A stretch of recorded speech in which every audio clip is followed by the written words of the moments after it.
श्री स्वामी समर्थ. आजची आपली कथा आहे सासूचा आधार. पल्लवी, लक्षात ठेव, सासरी गेल्यावर जास्त हसत खेळत राहू नकोस. सासू कधीच सुनेला पूर्णपणे आपलंसं करत नाहीत. प्रेमाने वागल्या तरी त्यामागे काहीतरी कारण असतं. मावशीचं वाक्य संपायच्या आत आत्या लगेच बोलली, हो बाई, सुरुवातीला खूप गोड बोलतात, पण नंतर सगळं त्यांच्या मनाप्रमाणे करायला लागतं. स्वतःच्या मर्जीने काहीच करता येत नाही. पल्लवी शांतपणे बसून सगळं ऐकत होती. तिच्या चेहऱ्यावर हलकसं स्मित होतं, पण मनात मात्र भीतीचे ढग दाटत होते. आईने तिच्या डोक्यावर हात ठेवत विचारलं, काय ग, घाबरलीस का? पल्लवी थोडंसं हसली, नाही आई, पण सगळं असंच सांगतायत, खरंच असं असतं का? आई काही क्षण शांत राहिली. सगळे सारखे नसतात ग, पण सुरुवात नीट कर, समजून घे सगळ्यांना. पण त्याआधीच मावशी पुन्हा बोलली, तू जरा स्वतःला सांभाळून ठेव. खूप मनाने गुंतू नकोस, नाहीतर नंतर त्रास होतो. त्या सगळ्या शब्दांनी पल्लवीच्या मनात एक अदृश्य भिंत तयार झाली होती. सासर म्हणजे आपलं घर नाही, तिथे जपूनच राहावं लागतं. काही दिवसांनी पल्लवीचं लग्न मोठ्या थाटामाटात झालं. रोहन एक समजूतदार, शांत स्वभावाचा मुलगा होता. घरात सासू, सुमनताई आणि सासरे होते. लग्नानंतरचा पहिला दिवस पल्लवीने नव्या घरात पाऊल टाकलं. सगळे नवीन चेहरे, नवीन वातावरण आणि मनात आधीपासून बसलेले विचार. सुमनताईने तिला हळूच जवळ घेतलं. स्वागत आहे सुनबाई, आता हेच तुझं घर आहे. पल्लवीने हलकसं स्मित केलं. हो, पण मनात मात्र विचार आला, खरंच की फक्त बोलायला म्हणतायत? दुसऱ्या दिवशी सकाळी पल्लवी लवकर उठली. किचनमध्ये जाऊन सगळं काम सुरू केलं. चहा, नाश्ता, डबे. सुमनताई आत आल्या आणि म्हणाल्या, अगं, एवढ्या लवकर उठलीस, जरा आराम करायचा होता. पल्लवीने उत्तर दिलं, नाही, काम आहे ना. काम तर रोजच असतं, पण स्वतःची काळजीही घ्यायला हवी. पल्लवीने काहीच उत्तर दिलं नाही. तिच्या मनात मात्र चाललं होतं, हे सगळं सुरुवातीला गोड बोलणं आहे, नंतर खरं रूप दिसेल. दिवस पुढे जात होते. पल्लवी घरातलं प्रत्येक काम परफेक्ट करत होती. भाजी, पोळी, साफसफाई, सगळं वेळेवर. पण एक गोष्ट मात्र कायम होती, ती सासूपासून अंतर ठेवत होती.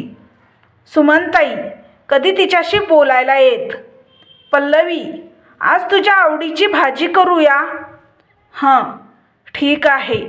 किंवा तू थकली असशील, मी करते उरलेलं काम. नको, मी करते.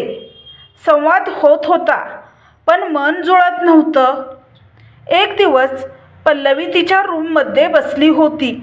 तिच्या हातात तिची जुनी फाईल होती, फॅशन डिझायनिंगची. सर्टिफिकेट, प्रोजेक्ट, स्वप्न. तिने हलकं हसत स्वतःशीच म्हटलं, किती स्वप्न होती माझी. तिच्या डोळ्यासमोर कॉलेजचे दिवस आले. रॅम्प शो, डिझाईन, कौतुक, टाळ्या. पण लगेच ती वास्तवात आली. फाईल बंद केली. आता हे सगळं संपलं आहे. तेवढ्यात सुमनताई दारात उभ्या होत्या. काय बघतेस ग? पल्लवी घाबरली. काही नाही, असंच काही आठवणी. सुमनताई हसल्या. तू फॅशन डिझायनर आहेस ना? रोहनने सांगितलं होतं. पल्लवी थोडी थांबली. हो, पण आता काही नाही. का? पुढे काही करायचं नाही? हा प्रश्न ऐकून पल्लवी थोडी अस्वस्थ झाली. घर आहे ना, सगळं सांभाळायला लागतं. सुमनताई काही क्षण शांत राहिल्या. घर सांभाळणं महत्त्वाचं आहे, पण स्वतःची स्वप्नही तितकीच महत्त्वाची असतात. पल्लवीला हे ऐकून थोडा धक्का बसला. सासूबाई खरंच म्हणतायत की फक्त बोलताय? त्या रात्री पल्लवी बेडवर पडली होती, पण झोप येत नव्हती. मावशी, आत्या, सगळ्यांचे शब्द तिच्या कानात घुमत होते. सासू कधीच पूर्णपणे आपलंसं करत नाही. आणि दुसरीकडे सुमनताईंचे शब्द, स्वप्नही महत्त्वाची असतात. ती गोंधळी होती, पण तिने घरच्या जबाबदाऱ्या सांभाळत ती थोड्याफार प्रमाणात घरातूनच काम करू लागली होती. पण तिचं ते छोटंसं स्वप्न अजून पूर्णपणे उभं राहिलं नव्हतं. दिवस पुढे सरकत होते. सुमनताई रोज तिला समजून घेण्याचा प्रयत्न करत होत्या. कधी तिच्या आवडीचं जेवण, कधी तिच्या कामात मदत, कधी फक्त तिच्यासोबत बसून तिच्या कामाबद्दल बोलणं. पण पल्लवीच्या मनातली भिंत अजूनही तशीच उभी होती. एक दिवस पल्लवी किचनमध्ये काम करत होती. सुमनताई हळूच तिच्या हातातून भाजीचं भांडं घेतलं. बस जरा, मी करते. पल्लवी थोडी चिडून म्हणाली, नको, मला सवय आहे. सुमनताई शांतपणे म्हणाल्या, सवय आहे म्हणून सगळं एकटीनेच करायचं असं नाही. पल्लवी काहीच बोलली नाही, पण तिच्या डोळ्यात थोडा त्रास दिसत होता. त्या रात्री रोहनने विचारलं, पल्लवी, तू आईपासून एवढी दूर का राहतेस? पल्लवी लगेच म्हणाली, मी दूर नाही राहत, पण तू त्यांच्याशी नीट बोलत नाहीस. मला सवय नाही, मला त्यांची भीती वाटते. रोहन हसला, आई तशी नाहीये जशी तू समजतेस. पल्लवीने उत्तर दिलं नाही. कदाचित, पण मला विश्वास ठेवायला वेळ लागेल. घरात सगळं नेहमीसारखं सुरू होतं, पण पल्लवीच्या आयुष्यात मात्र हळूहळू एक मोठं वादळ तयार होत होतं. सकाळी 5 वाजता उठून तिने नेहमीप्रमाणे कामाला सुरुवात केली. चहा, नाश्ता, रोहनचा टिफिन, सासू सासऱ्यांची औषधं, सगळं काही वेळेत, व्यवस्थित. सुमनताई किचनमध्ये आल्या. अगं पल्लवी, काल सांगितलं होतं ना, थोडा आराम कर. पल्लवीने हलकंसं उत्तर दिलं, नाही आई, काम आहे ना. काम तर रोजच असतं, पण तू स्वतःकडेही लक्ष दे. पल्लवीने पुन्हा काही उत्तर दिलं नाही. तिच्या मनात मात्र वेगळंच काहीतरी चालू होतं. किचनमधून बाहेर पडताच ती थेट तिच्या रूममध्ये गेली. तिने कपाट उघडलं आणि एक फाईल बाहेर काढली. तीच फाईल ज्यात तिची स्वप्न होती. ती हळूच एक डिझाईन हातात घेते. हे मी बनवलं आहे, ती स्वतःशीच म्हणाली. तिच्या चेहऱ्यावर हलकंसं स्मित आलं, पण लगेचच ते विरून गेलं, कारण फोन वाजला. हॅलो पल्लवी मॅडम, मी सीमा बोलतेय. हो सीमा, सांग. मॅडम, ती मोठी ऑर्डर आहे ना, ती क्लायंटने कॅन्सल केली आहे. पल्लवीच्या हातातून फाईल जवळजवळ खालीच पडली. काय? पण का? ते म्हणतात तुम्ही घरातून काम करतात, त्यांना डिलिव्हरी उशिरा होईल असं वाटतंय आणि त्यांनी दुसऱ्या डिझायनरकडे काम दिलं आहे. पण आपण तर सगळं तयार केलं होतं. हो, पण आता ते म्हणतायत की त्यांना गरज नाही. फोन कट झाला. पल्लवी काही क्षण तशीच उभी राहिली. तिच्या कानात शब्द घुमत होते, ऑर्डर कॅन्सल. ती हळूहळू बेडवर बसली. तिच्या डोक्यात विचारांचा भडीमार सुरू झाला.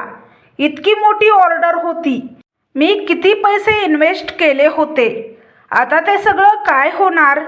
तिच्या डोळ्यात पाणी आलं. त्या दिवसभर पल्लवी जणू कुठे हरवली होती. हात काम करत होते, पण मन कुठेच नव्हतं. सुमनताईने ते लगेच ओळखलं. पल्लवी, काय झालं ग? तब्येत ठीक नाही का? नाही, काही नाही. मग एवढी शांत का आहेस? थोडी थकली आहे. सुमनताईने काही न बोलता तिच्याकडे पाहिलं. त्यांना स्पष्ट जाणवत होतं, ही मुलगी काहीतरी लपवते. रात्री सगळे जेवायला बसले होते. पल्लवीने सगळ्यांना वाढून दिलं, पण स्वतः फारसं काही खाल्लं नाही. रोहनने विचारलं, तू काही खात का नाहीस? भूक नाही. सकाळपासून काही खाल्लं नाहीस तू? ठीक आहे ना, नंतर खाईन. पण तो नंतर कधीच आला नाही. त्या रात्री पल्लवीला झोप लागत नव्हती. ती बेडवर पडून छताकडे बघत होती. डोळे मिटले की आकडे दिसत होते. नुकसान, पैसे, ऑर्डर. तिने हळूच फोन उघडला. तिच्या बिझनेस अकाउंटमध्ये बघितलं. नुकसान खूप मोठं होतं, कारण ऑर्डर पूर्ण होत आली होती. तिच्या हातून फोन खाली पडला. मी काय करू आता, ती हळूच म्हणाली. तिच्या डोळ्यातून अश्रू वाहू लागले. दुसऱ्या दिवशी पल्लवीने पुन्हा स्वतःला कामात गुंतवून घेतलं, पण तिचं मन तिथे नव्हतंच. ती वारंवार काहीतरी विसरत होती. मीठ जास्त पडत होतं, चहा सांडत होता. सुमनताई सगळं पाहत होत्या. दुपारी सुमनताईने रोहनला बाजूला बोलावलं. रोहन, मला काहीतरी विचारायचं आहे. काय आई? पल्लवीला काय झालं आहे? रोहन थोडा गोंधळला. का? काय झालं? तू लक्ष दिलं नाहीस का? ती आधीसारखी नाही राहिली. ना हसते ना बोलते, नीट खातही नाही. रोहन काही क्षण शांत राहिला. त्याने खोल श्वास घेतला. आई, तिच्या बिझनेसमध्ये लॉस झाला आहे. सुमनताई चकित झाल्या. काय? मोठी ऑर्डर कॅन्सल झाली आणि खूप नुकसान झालं आहे. सुमनताईंच्या चेहऱ्यावर काळजी स्पष्ट दिसत होती. मग तिने मला का नाही सांगितलं? रोहन हसला. ती अजून तुझ्यासोबत पूर्णपणे ओपन झाली नाही आहे ना. हे वाक्य सुमनताईच्या मनाला लागलं. त्यांनी हळूच विचारलं, म्हणजे ती अजूनही मला आपलं समजत नाही? रोहन काही बोलला नाही. त्या रात्री सुमनताई एकट्याच बसल्या होत्या. त्यांच्या डोळ्यासमोर पल्लवीचा चेहरा होता, शांत पण आतून तुटलेला. त्यांनी स्वतःशीच म्हटलं, ही मुलगी एकटीच सगळं सहन करते.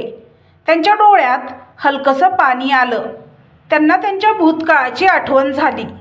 फ्लॅशबॅक. सुमनताई तरुण होत्या.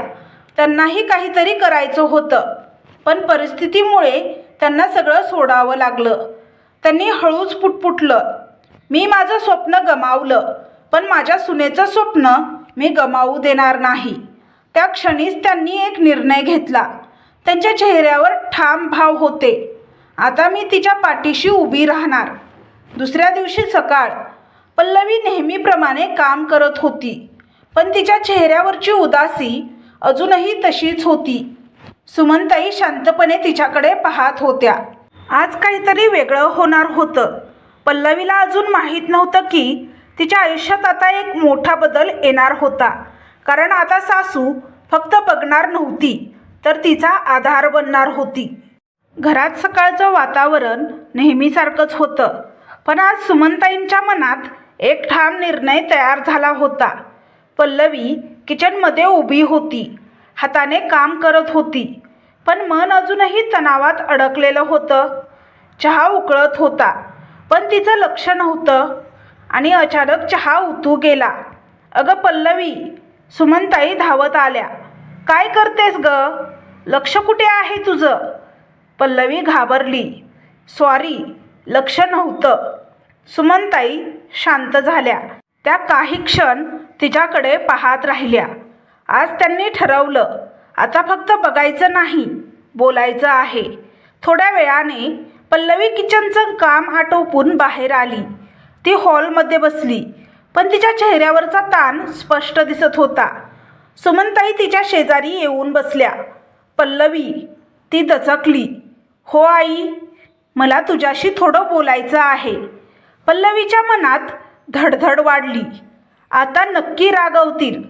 सुमनताई हळू आवाजात म्हणाल्या, तुझ्या बिझनेसचं नुकसान झालं आहे, मला सगळं कळलं. पल्लवी थिजून गेली. तिचे डोळे मोठे झाले. आई, मी सांगणार होते.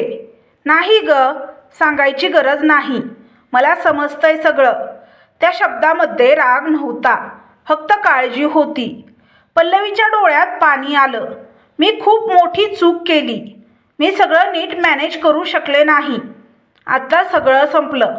ती रडू लागली. सुमनताई शांतपणे तिच्याजवळ सरकल्या. तिच्या खांद्यावर हात ठेवत म्हणाल्या, पल्लवी, एक चूक झाली म्हणून आयुष्य संपत नाही. पण आई, इतकं नुकसान झालं आहे, मी पुन्हा कसं सुरू करू? सुमनताई काही क्षण शांत राहिल्या. मग त्यांनी त्यांच्या साडीच्या पल्ल्यातून एक छोटा लिफाफा काढला. हे घे. पल्लवी गोंधळली.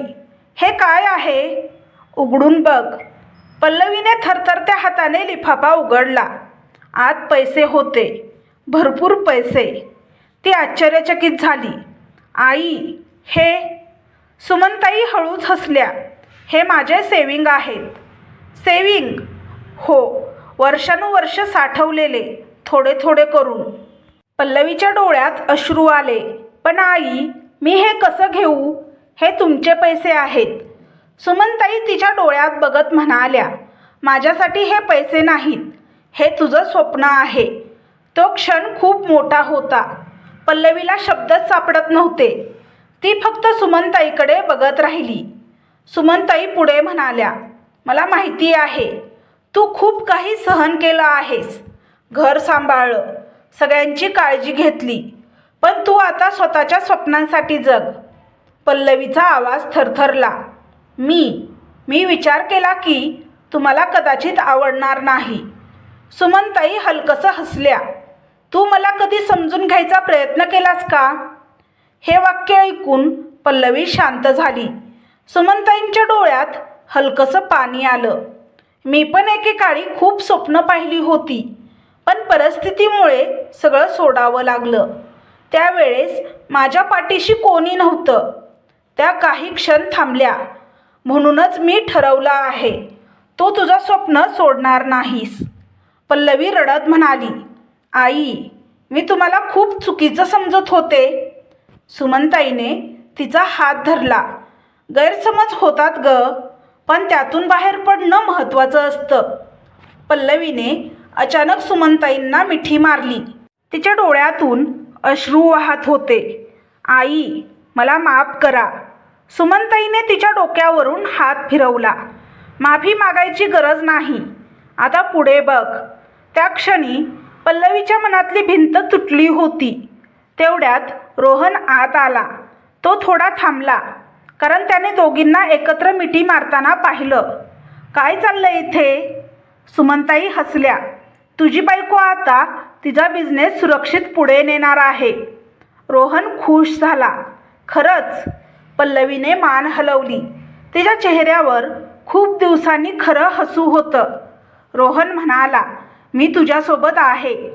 सुमनताई पुढे म्हणाल्या, आणि घराची काळजी तू करू नकोस, मी आहे ना.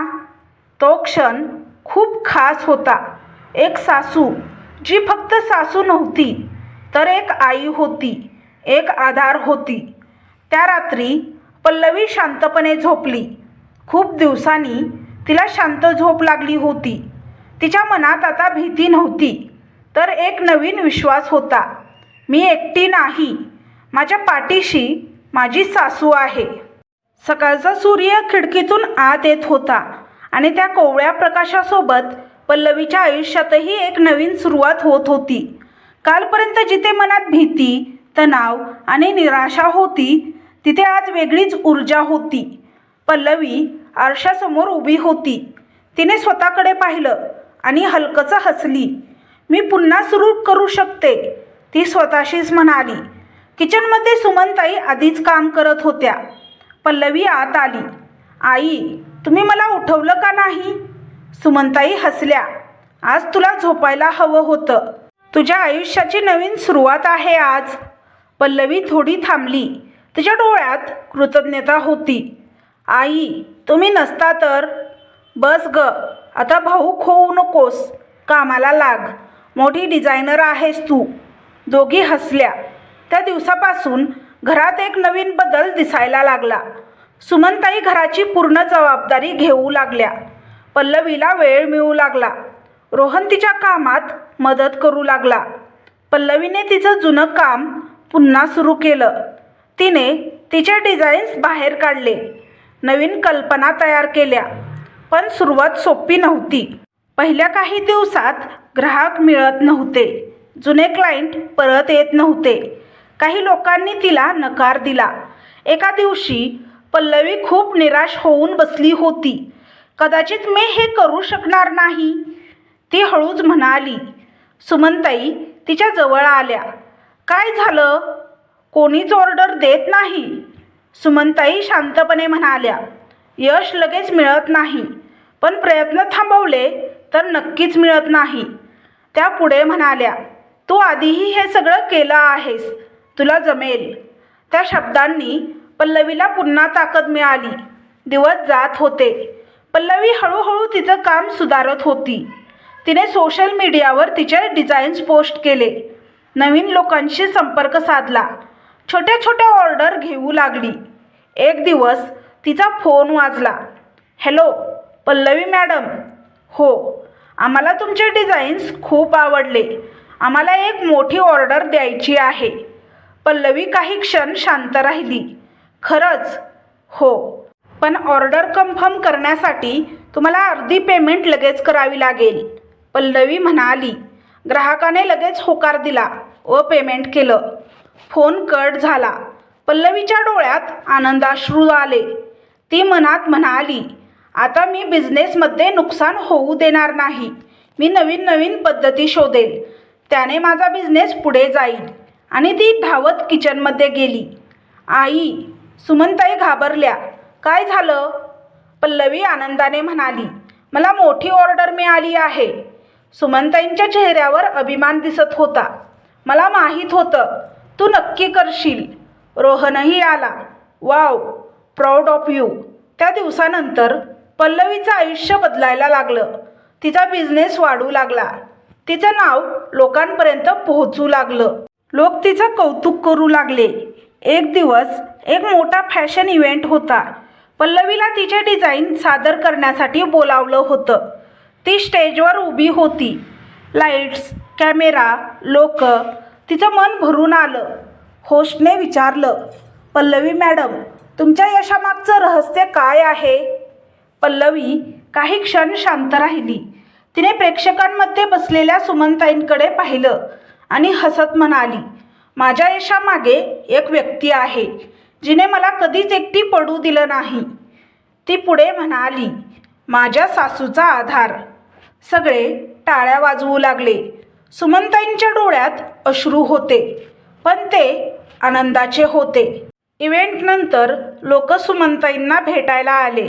तुमची सून खूप टॅलेंटेड आहे, सुमनताई अभिमानाने म्हणाल्या. ती माझी सून नाही, माझा अभिमान आहे. त्या रात्री घरात सगळे एकत्र बसले होते. हसत बोलत पल्लवीने सुमनताईंचा हात धरला. आई, तुम्ही मला फक्त आधार दिला नाही, तुम्ही मला माझं आयुष्य परत दिलं. सुमनताई हसल्या. मुलीचं आयुष्य घडवणं ही आईची जबाबदारी असते. पल्लवीने त्यांच्या मांडीवर डोकं ठेवलं. त्या क्षणी ते नातं फक्त सासू सुनेचं नव्हतं, तर आई मुलीचं झालं होतं. कथेचा संदेश असा आहे की गैरसमज नातं दूर करतात, पण प्रेम ते जोडतं. सासू ही आईसारखी असू शकते. खरा आधार तोच जो कठीण काळात मिळतो. तर तुम्हाला ही कथा कशी वाटली हे कमेंट बॉक्समध्ये कमेंट करून नक्की सांगा. कथा आवडल्यास व्हिडिओला लाईक, शेअर, सबस्क्राईब करा. व्हिडिओला हाईप करा, जेणेकरून हा व्हिडिओ जास्त प्रेक्षकांपर्यंत पोहोचेल. व्हिडिओ पाहिल्याबद्दल धन्यवाद. श्री स्वामी समर्थ.